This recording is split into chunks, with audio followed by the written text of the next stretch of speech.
प्रोग्रामला गेलो होतो तर यशवी खूप फिरत होती. मग तिला म्हटलं, "तिकडे पोळ्या बनवत आहेत." म्हटलं, "तू जा," म्हटलं, "तिकडे पोळ्या बनवायला." मग ती तिथं बसली.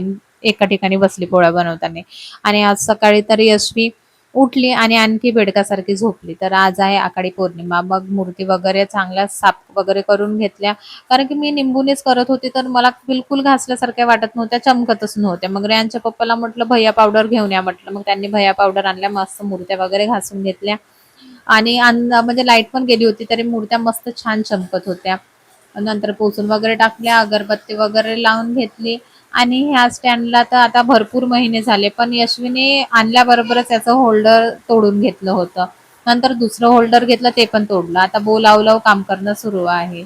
तर आज पुरणपोळी बनवण्याचा बेत होता, म्हणून मग डाळ वगैरे आधीच टाकून घेतली, कारण की लवकर शिजली पाहिजे म्हणून मी आधीच डाळ वगैरे किलो टाकली, कुकरला मांडली.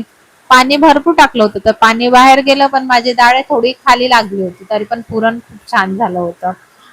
असं तर माझ्या ह्याच्याने पुरण भजन चांगलं होतच नाही माझ्या हातचं.